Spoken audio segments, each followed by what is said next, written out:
Hey. Oh, you're into it. I just kind of like, I'm looking at the thing when it goes live, then, Anyway, good morning, everyone, to Cut the Shit, Cue the Genius. This morning, we have a special guest and a good friend, and it's so good to see you. But anyway, as you sort of file in, take your seats. Make sure that you have plenty of comments and input and all of your genius thoughts, because we have a whopper of a person here to help us parse through family-friendly conferences. I had to think there. What are we talking about? But anyway, thank you so much. I'm going to introduce Dana Freckert-Duty, Inktide Solutions. Yes. I had to type in that new name when I was logging in this morning. Tell us a little bit about Inktide Solutions, Sure. what you're doing now. Sure. So good morning, Michelle. Good morning, everyone. When I logged on this morning, Michelle was like, "Oh, it's so early for her." I'm on the East Coast, and I'll tell you why later. But Inktide Solutions is my new company, my agency. I am supporting associations, events, and their trusted partners, so like suppliers and vendors, through integrated marketing, communications, as well as some trade show experience and brand strategy. Obviously, the ultimate goal of both of those functions is to deepen engagement and retention and make money for the clients.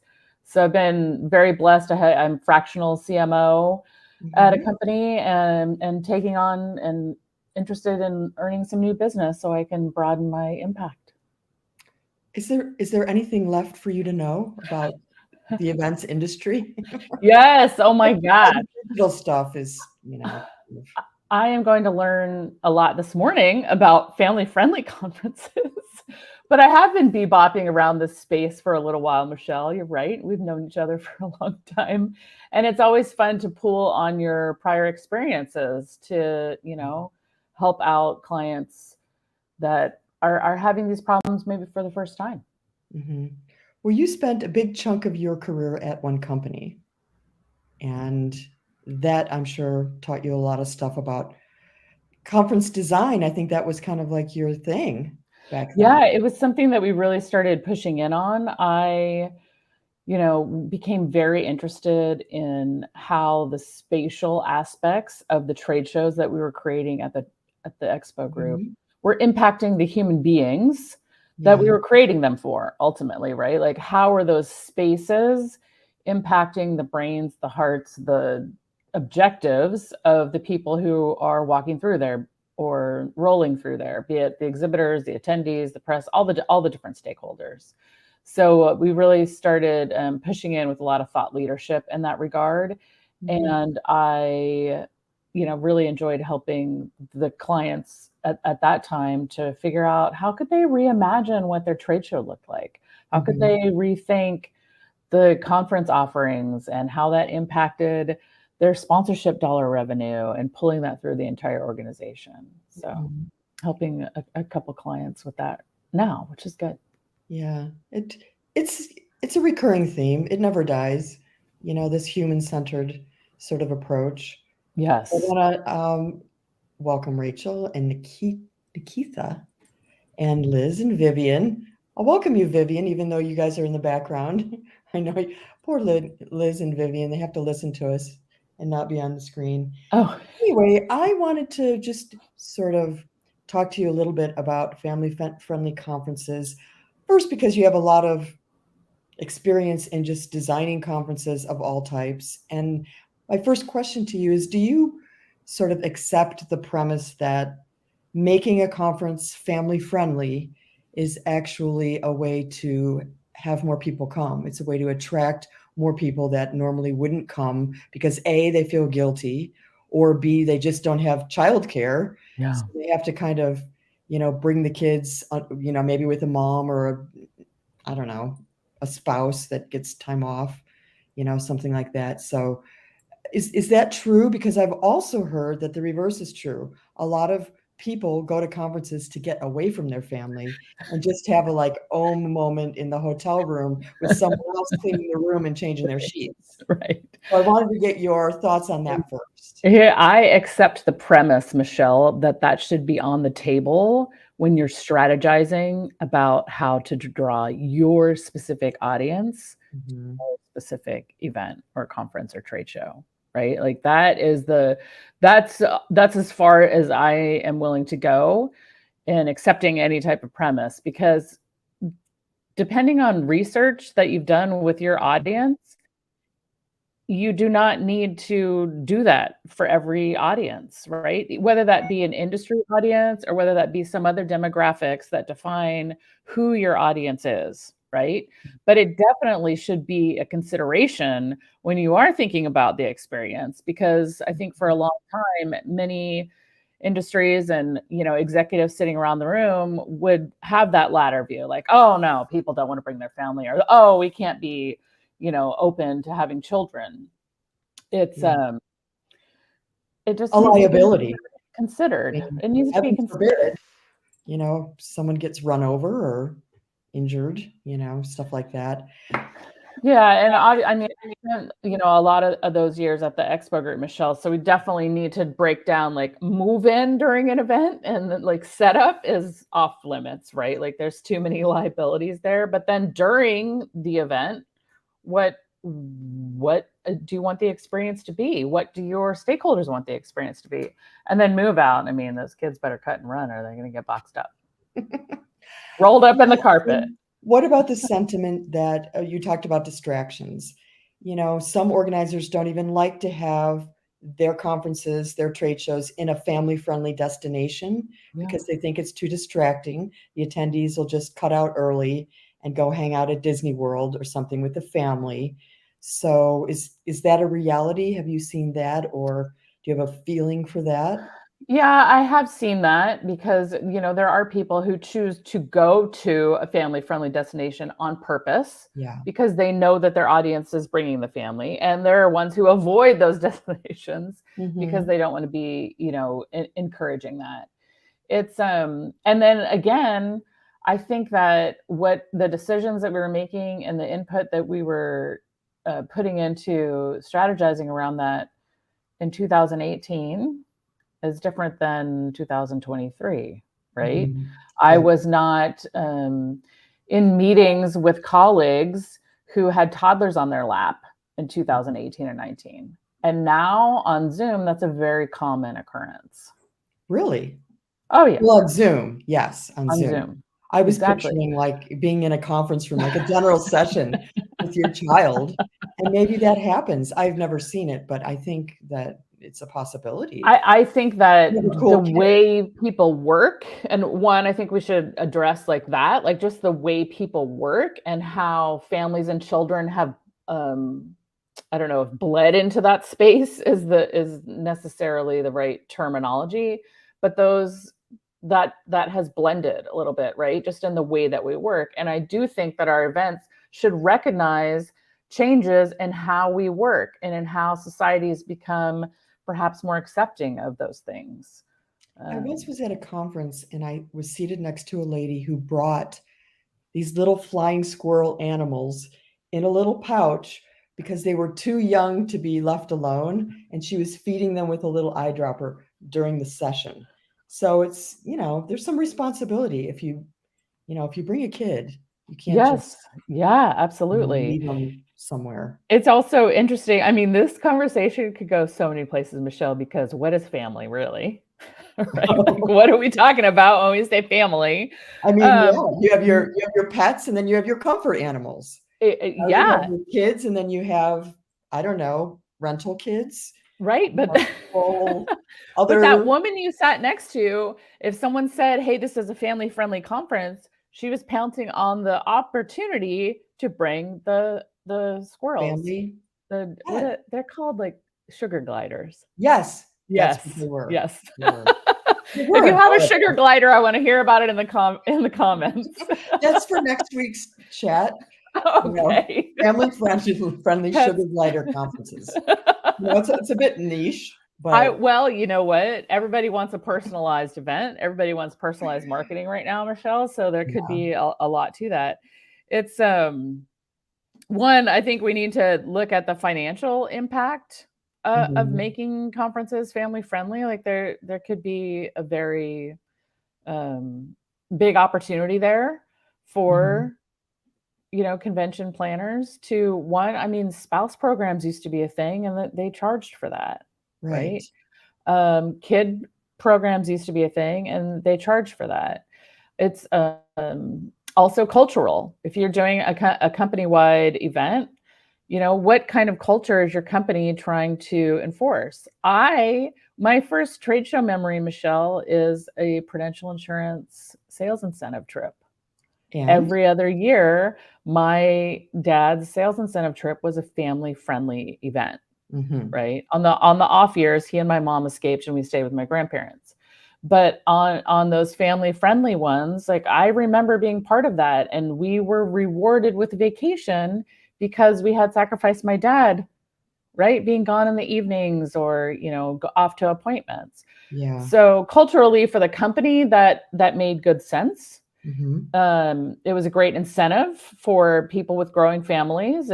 I mean, obviously the tie-in for insurance, and probably I didn't look up, the mission, vision, and values of Prudential, but it probably says something about, building long-term care for your and, financial health for your Or family. grooming the kids to be Prudential employees in the future. Maybe, Maybe. maybe there's an aspect of that too. My son has gone to actually yesterday he had an interview at an Mhm. organization and he met someone from that organization at IMEX Frankfurt, Get out. So, right?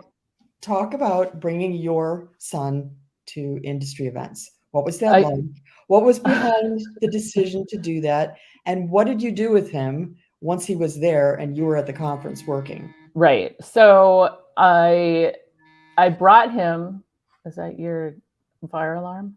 Yeah. It's a fireman friendly show this morning, Michelle.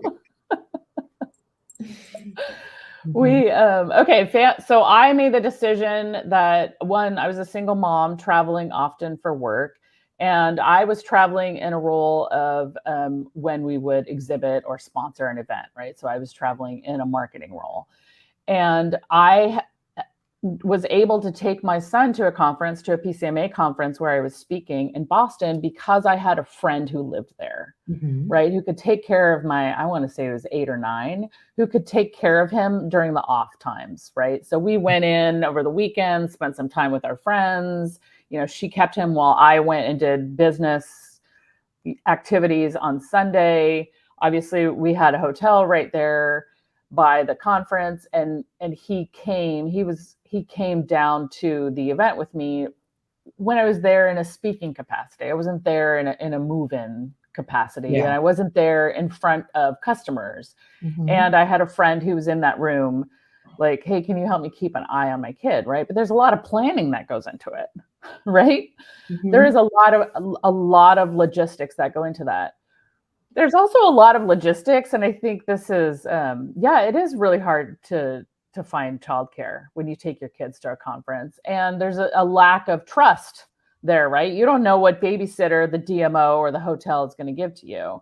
So Right. you have a family-friendly conference, and that is done as a group, right? So kind of like all these cruises now and these resorts, Michelle, right? They all have these child programs. So that's what I would picture for a family friendly conference is, hey, what, you go to IKEA, you check your kid in, you get a little ticket like you just checked in your luggage, right? Check Um, in your stroller. it happens, right? It happens in retail environments, so it could easily happen at events. But it did strike, and I wanted for him to see me. That was the whole goal. I wanted for him to see me. I wanted for him to know that when I did leave him at home with grandma or with babysitters when I was traveling, this is what I was doing, right? I Mhm. wanted for him to see that. And Did you really do what you normally do? Or what? did you really do in front of him what you normally do at conferences, or It was a did you little bit put different, on but I this mean, he at least got, some of the idea of like what that is. What is Yeah. a trade show, mom? They're not teaching that in preschool really. Yeah, so he was sitting in the back and we were halfway through this presentation And he gets up and starts walking to the door. I'm like, trying to give my presentation, but also like, what is happening right now? He thought it was a great time to go to the water bubbler that was right there next to the door and get himself a glass of water. And then he walked back. There's no time like when your mom's starting her presentation to get a drink. Right. But yeah, so that was when he was more, much younger, elementary school age. And that was not a family friendly conference, right? Mhm. I just chose to make it a family friendly day. I cannot imagine being an exhibitor and having a child there to take care of. Mhm. Well, you just make a lockout compartment as part of the booth design, Right. and you Right. sit them in there, and every once in a while, you toss a snack in. Right. Going, So that's what, "You when you guys okay?" asked me to, fill in this morning, I was thinking like, how could that be enabled? Yeah. And yeah, it could be enabled. There could be a coloring desk. It could be, something that, and there are plenty of shows that are family friendly, right? I mean, I think it's American Academy of Pediatric Dentists allow children on their trade show floor. Mhm. The several of the baby product shows, Mhm. right? I can't think of their names right now, but they allow children on the floor. Sometimes you'll see rules, Michelle, where babies 2 and under in a stroller or a harness are allowed on the show Yeah. floor, Mhm. right? But nobody between like age 2 and 16, right? Mhm. And then you'd have a show like an Ace Hardware or an industry where there are entrepreneurial families who are attending to, that's a buying show, Ace Hardware. And so they are raising their children into their business. Right. So they start them early, right? Maybe it's 14 and up, maybe it's 16 and up, right? And they understand the ramifications of that. I think culturally, as a company exhibiting there, or even a company attended, that's a whole nother question. Mhm. It's the organizer question: is this family friendly? Should it be family friendly? And then, as a company, if this is family friendly, do I enable that? Do you pay for your team and their family to go? If you would normally pay for your employee to go? What about the kind of potential awkwardness of, like, all your colleagues are there, and it's just they're there by themselves, and there's this sort of understanding and social contract between you and your friends, and then Dana shows up with her 20 kids and a husband, and it's like that high school reunion feeling, like, you're the only one there with a spouse, and he doesn't Oh, know anyone kind of thing. right. Um, It's limiting, yeah, right? That could be limiting. Children are a great equalizer. yeah. Nobody will humble you faster in front of people you're trying to impress Maybe it's a than your way to get child. leads. It's like, like going to a park with a baby in a stroller or a dog. More people talk to you. Maybe I you also can, exactly, leverage them. I don't wanna say use exactly. them. I'm gonna If say leverage them. it is a funny thing that popped into my head too is I really like my kid, but I'm not so hot on other people's kids. Yeah. Right? So when you are in that situation, either on either side of the aisle, like by our exhibitor, like I'm really excited about, my kid being here because he's well behaved. But I don't know Or about your you're on kid. the stage and you're like, "The kid at the water bubbler." Who's the parent of the kid Yes, at the water bubbler? exactly. I'm Exactly. sorry. I cannot go on. Anyway, well, Yeah. I have a sort of a list of things that I was kind of looking up, weigh in on these things for family-friendly conferences. Um, a networking event just for people that are there with their families, with the families. Yes or no? Thumbs up, thumbs down. Yeah, I mean, that's right. You have, or even like the special ribbons. My family's here, right? Like people have those ribbons now as like wine o'clock, or, Yeah, because people are trying to find their people inside of a true. large event, right? Right. And that helps narrow it down. Mhm. How about an event just for parents, but not the kids? I mean, that would be like lots of people, like, and it's designed to Hmm. just kind of talk about your kids and I don't know, share photos. And And that I'm not again gets sure. into like what industry are you serving? What does your audience need? Because most people Mhm. are getting those opportunities outside of their work or their professional persona, right? Mhm. Right. Who has a really big kids program too. I just thought of this one, Michelle, is the National Speakers Association. Hmm. They have a program for the children of their members who also want to be speakers, or maybe they're leaders and their student council, or they're drawn to that field, right? And so they have their own conference program for I think there's an age limit, maybe it's 13 and up. Mhm. um, but that is an opportunity again for people whose children may be following in the same professional footsteps as them. Yeah. Yeah. What about family-friendly accommodations being put in the sort of housing rotation? Interesting. No, yeah. Right. If you're gonna, say it's okay to bring families, you can't put them in, like, one room with a king bed. Well, you could, but Yeah. it would be a little. Yeah. But I mean, I'm sure I would bet there's a lot of business hotels who are a limited number of cribs and cots, Right. right? So is that a question that you're putting out in your RFP? Yeah. Would Yeah, have if to it be. means suites, a all-suite hotel or something. Yeah. What about having on the show floor safe storage for strollers, baby carriers, breast pumping equipment, all I of thought you that were gonna say stuff? for the children, safe storage for the No, we already children. brought that up. We already have the lockout compartment on No, the I mean, that's vital, yeah. right? I mean, you have to have most conferences that I attend have luggage storage or coat, you know, Mhm. I just lost the last word of that. And Coat luggage. fashion. Yeah. Yeah, So yeah, way to go. Put your kid storage, in the same thing as your luggage and your coats, you know? it's also, family friendly conference. Maybe that we could have titled this family friendlier Yeah, conferences, right? yeah. Because we are starting to see pumping rooms. I was Mhm, just at ASAE annual in Atlanta, and those were in the Atlanta Convention Center. mhm, They're in the airport. Two mhm. different brands of that, actually. I remember having to make arrangements with a show organizer, right? So there, a Yeah, lot of times, what I think parents have to do is make special arrangements. mhm. And what an event organizer could do is proactively make the arrangements instead of it having to be a special request. Like the Right. LinkedIn user who said it was really hard to find childcare. If the hotel or DMO had a list of them, that would be fantastic. It's like, yeah, that could have been, a web page on that conference's website. Just a Mhm. page like, here are resources for people who have Been vetted involved their and families. or Right. bonded or yeah, Right. because we should talk about liability.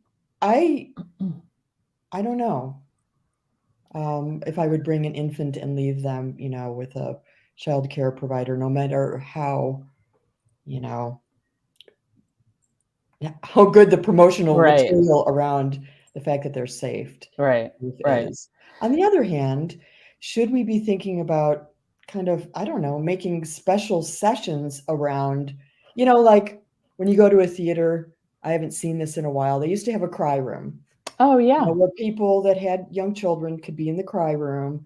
They often have it in churches, Yes. where you can be in a separate room. Yeah, absolutely. Is that something that conference centers should ever consider? Or would we ever get there? Because it is a little bit disruptive for people who aren't accustomed to having children in a business environment. Yeah. Is that something that you would thumbs up or thumbs I, down? I would thumbs up that for sure. And I bet that Mhm, there are plenty of family friendly conferences that I just haven't been to that actually have that, Michelle. mhm, yeah. What is like an Ace Hardware or some of the pediatric dentistry, what do they do? Do you know how they accommodate? I don't know. I was hoping that Mike or one of the folks from Dahlia's team who have been to pediatric dentistry might be able to chime in and share that with us. But I do think any kind of pediatric dentistry, Anything. right? Like Yeah. those would be good resources for anyone who would be considering this type of a program. Mhm.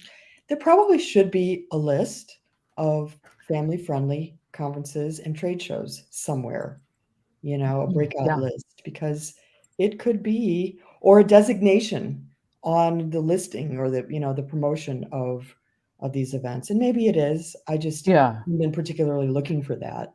And we're talking about, for the purposes of this discussion, B2B conferences, Right. right? Where it's Right. professional. I mean, consumer trade shows, they've got kids on the floor all day, every day, Yeah. right? I mean, depending on what their rules are. And again, they're making the determination of, is this Comic-Con 12 and up? Is it 16 and up? Does it need to be 18 and up because something's happening on the floor that involves risk, right? Or is it 21 and up? And in terms of risk, like, I would not think a conference organizer would be concerned about checking a stroller into, the luggage check any more than a suitcase, right? Right. So some of that is actually very minimal.